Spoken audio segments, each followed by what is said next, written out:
Salam SN, ketemu lagi dengan saya Agus Harizal Alwi Hikmat, pemimpin redaksi Suara Nusantara dan koran sn.com. Dan pada episode kali ini kita ulas berita untuk koran edisi cetak, edisi Senin 7 Maret 2022 dan juga berita yang terbit di koran sn.com sepanjang dari semalam hingga malam hari ini, tanggal 7 Maret 2022. Dan seperti biasa, setiap ulas berita kita ditemani redaktur pelaksana Dedi Suhendra. Ya. Selamat malam, Ded. Malam, Pak. Oh, agak capek Dedi hari ini ya, karena meliput seharian ya, liputan di Pengadilan Negeri Palembang ya, untuk sidang dugaan korupsi Masjid Sriwijaya. Ada banyak saksi yang diperiksa tadi. Banyak saksi, ya. Ada berapa orang saksi yang diperiksa tadi, Ded? 10 saksi ya. 10 saksi ya. Oke ya, tadi saya sempat juga ke PN Palembang ya, mampir sekitar pukul 15-an ya, dan persidangan masih berjalan ya, dan beberapa saksi masih duduk di kursi ya, dimintai keterangan satu persatu ya, dan kita harapkan persidangan ini lancar ya, dan kasus ini cepat terungkap ya, hingga cepat selesai ya. Oke, untuk ulas berita kali ini, untuk yang pertama kita di Suara Nusantara edisi cetak, saya tunjukkan sedikit ya, yang hari ini, terbit hari ini. Dan jadi bisa ceritakan berita HL hari ini, Dan? Ya, untuk hari ini kan Kejagung usut dugaan korupsi kredit di Bank Sumsel Bubble. Oke, Dedi bisa ceritakan sedikit. Perkara ini kan perkara baru kayak ditangani oleh Kejagung, di mana nama dugaan kasusnya itu kan dugaan korupsi penyelenggaraan pengelolaan kredit di Bank Sumsel Bubble. Kejagung meminjam tempat Kejati Sumsel untuk memeriksa para saksi yang telah diagendakan. Dan nama-nama saksi kita dapat ya, dapat namanya ya, walaupun tidak kita publikasikan ya. Dan beberapa nama yang kita dapat itu adalah para mantan pejabat ya. Para mantan pejabat di BSB yang lama ya. Oke. Kemudian hari ini ada update terbarunya, Den? Ya, hari ini ada 5 dari keterangan Kasih Penkum Kejati Sumsel, hari ini 5 saksi menghadiri panggilan Kejagung yang pemeriksaan dilakukan di Kejati Sumsel. Dan ada beritanya ya? Ada beritanya. Dan untuk penikmat SN, silakan klik berita koran sn.com, mungkin sekitar jam 10 atau jam 11 ya. Ini sudah jam berapa nih? 30 menit lagi ya, akan tayang di koran sn.com ya. Dan perjalanan kasus dugaan ya korupsi di BSB ini cukup panjang ya. Iya, benar. Hingga kita tidak menyangka tim Kejagung turun ke Sumsel ya. Di Kejati Sumsel itu hanya meminjam ya. Meminjam tempat Ini kan ya. Tindak lanjut dari perkara yang sebelumnya, walaupun kasusnya berbeda tapi sama-sama terkait kredit di BSB. Oke ya. Oke, dan ada keterangan dari sekretariat BSB ya? Ya, dari pimpinan divisi sekretaris perusahaan BSB M Taufan. Bisa dibacakan statementnya bahwa kami akan penuhi panggilan jaksa. Oke ya. Dan seperti yang kita dapat info ya, pemanggilan itu akan berlangsung juga besok ya? Iya. Besok ya. Dan ada beberapa nama juga yang diagendakan ya. Dan kita harapkan ini dipanggilnya sebagai saksi, Den ya? Sebagai saksi ya. Jadi menggali informasi ya. Dan untuk kasus BSB ini sendiri, dugaan korupsi di BSB, kita berhasil mewawancarai Pak Susno ya kemarin ya. Apa statement Pak Susno ini? Kalau Pak Susno memberikan komentar terkait dugaan korupsi ini dapat menjadi pintu masuk mengungkap kredit bermasalah lainnya di BSB. Ya, Assalamualaikum Pak Susno, semoga Pak Susno Duaji selalu sehat ya. Dan tadi terjadi komunikasi antara saya dengan Pak Susno, dia sangat merespon berita yang terbit hari ini ya. Oke, kita melangkah ke sesi berikutnya. Berita apa nih, Den? Berikutnya kita lanjut ke berita BPN Palembang ya, penyidikan dugaan korupsi sertifikat BPN Palembang. Oke, yang hari ini update hari ini apa nih, Den? Untuk hari ini ada dari keterangan Kasih Intel melalui Kasubsi Penuntutan Kejari Palembang ya. Ada 3 saksi yang diperiksa. 3 saksi yang diperiksa ya. Tahan namanya ya, jangan disebut, Det ya. 3 nama itu ada di berita koran SN. Oke ya. Kemudian update berita yang lainnya? Untuk penyidikan perkara ini juga masih terus dilakukan untuk di BPN Kota Palembang ini ya, di mana untuk pemeriksaan saksi dilakukan untuk melengkapi berkas penyidikan 2 tersangka yang telah ditetapkan. Oke, kita apresiasi ya Kejari Palembang ya, yang berhasil mengungkap kasus dugaan korupsi sertifikat tanah ya. Ya, sangat disayangkan. Ini program Presiden Jokowi ya. yang harusnya dibagikan untuk rakyat, malah ada dugaan korupsi sertifikat ini ya. Untuk berita-berita yang sebelumnya atau latar belakang berita ini, penikmat lensa SN masih bisa mengkliknya di koransn.com ya. Itu sangat lengkap ya, dari mulai pengungkapan, kemudian ada penahanan ya, kemudian ada beberapa orang saksi yang diperiksa ya, itu sangat lengkap ya. Kemudian beralih ke berita yang lain, Dan, apa ini? Kita beralih ke berita yang lain terkait dana hibah 2013 Kak yang ditangani Kejagung. Oh, ini dari keterangan Kavenkum bisa Dedi ceritakan? Kalau dari keterangan Kasih Penkum, penyidikan ini dilakukan oleh Kejagung Kak. Oke ya. Untuk perkara ini. Tapi kita berhasil meminta komentar dari pengamat hukum ya, dari industri ya. Ada beberapa pengamat yang kita setelah berhasil ya hubungi dan kita wawancarai, di antaranya itu ada Pak Ruben ya. Pak Ruben dari Universitas Sriwijaya. Kemudian ada juga sering juga Ibu Sri Sulastri ya berkomentar untuk kasus ini ya. Dan kita harapkan kasus ini akan menjadi terang benderang juga ya, karena sudah terlalu lama ya. Oke, Dan, kita beralih ke berita yang lainnya, mungkin berita yang agak soft di halaman 3. Silakan buka, Dan, halaman 3. Ya. Di halaman 3 itu ada profil anggota DPRD Banyu Asin, Pak Nasir ya. Mungkin penikmat lensa ini bisa langsung melihat. Tim kreatif kelihatan? Oke ya, di atas itu ada kebetulan Pak Muhammad Nasir pernah menjadi tamu ya, Megi ya, di kantor kita ya. Dan ternyata Pak Muhammad Nasir minggu lalu itu ada silaturahmi dengan Ketum Golkar Airlangga Hartarto. Ya. Jadi bisa bacakan sedikit lead-nya.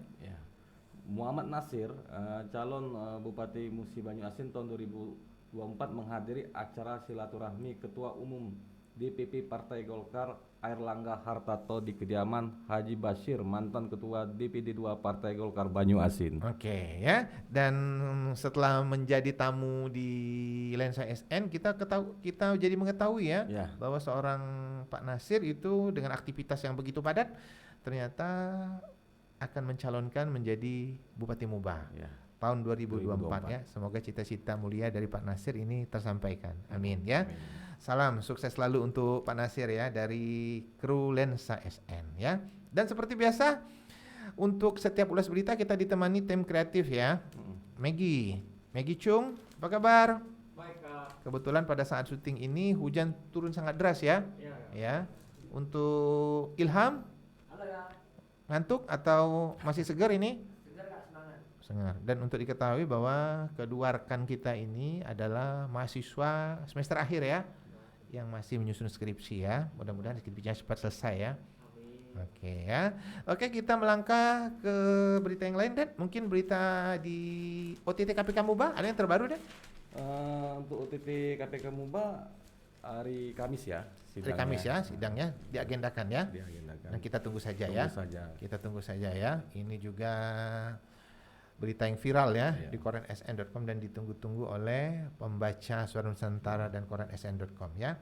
Kemudian berita apa lagi kita bahas ini? Dan lanjutan dugaan korupsi Masjid Sriwijaya tadi, selain sidang hari ini ada yang bisa dibahas, Dan? Oke, di sidang Masjid Sriwijaya yang hari ini digelarkan, Jaksa Penuntut Umum Kejati Sumsel menghadirkan 10 saksi kayaknya. Waduh, ya banyak sekali ya. 10 saksi ini dari pihak yayasan, dari pihak DPRD, terus ada juga saksi dari bapak pihak dari pemerintahan enggak.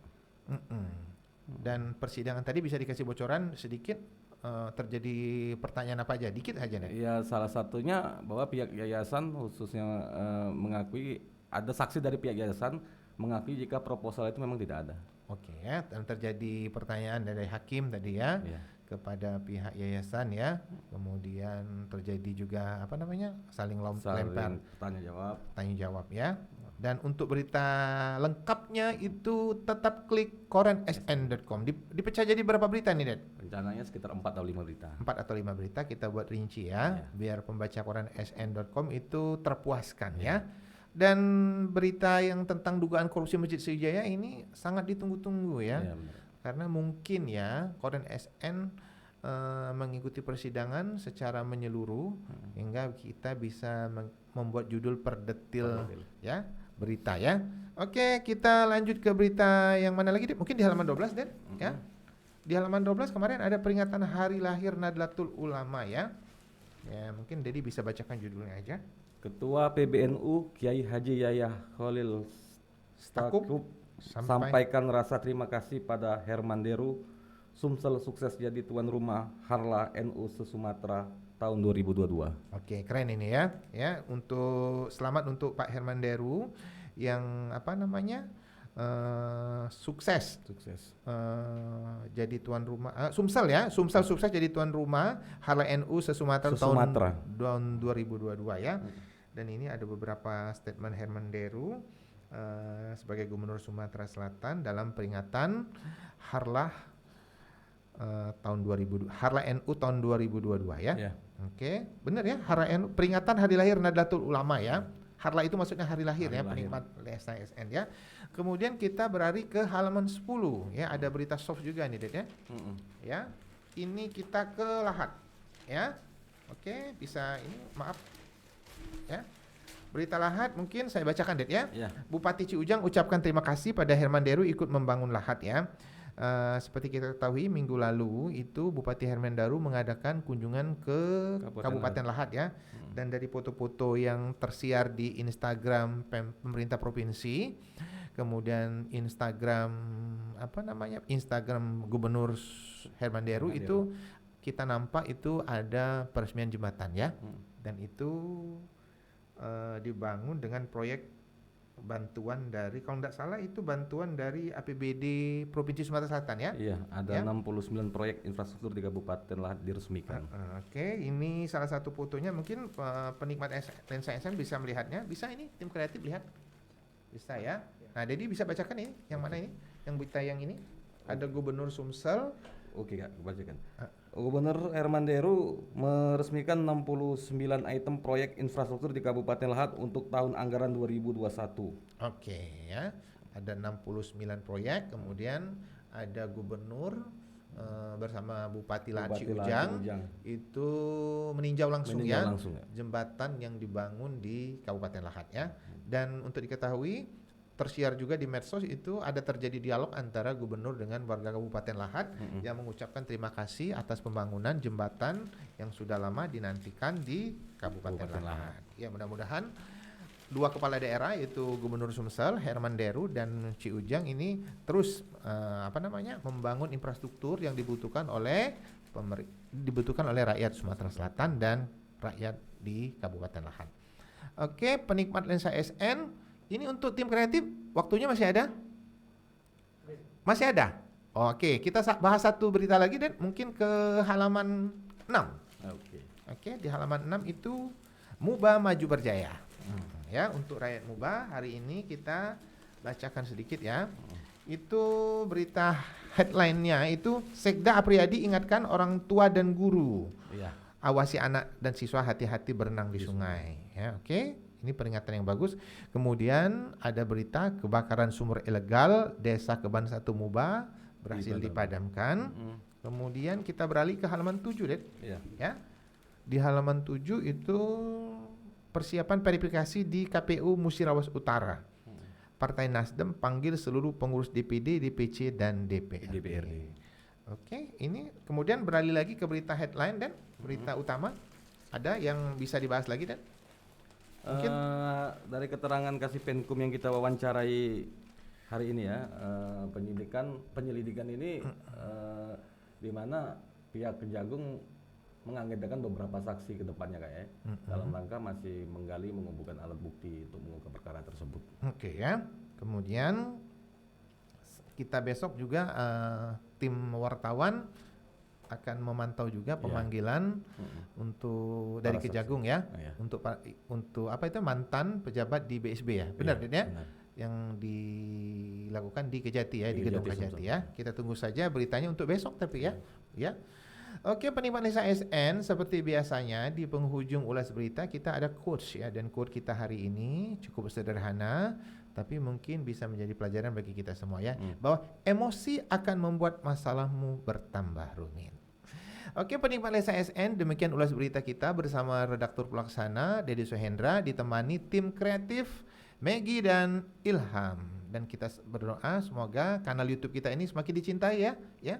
semakin diminati dengan banyak subscribe ya. Makanya untuk penikmat Lensa SN untuk selalu jangan lupa like, comment, share dan subscribe kanal YouTube Lensa SN agar informasi-informasi menarik dan akurat dari kanal YouTube ini tetap tersebar merata di bumi Sumatera Selatan. Demikian dari saya. Wassalamualaikum warahmatullahi wabarakatuh.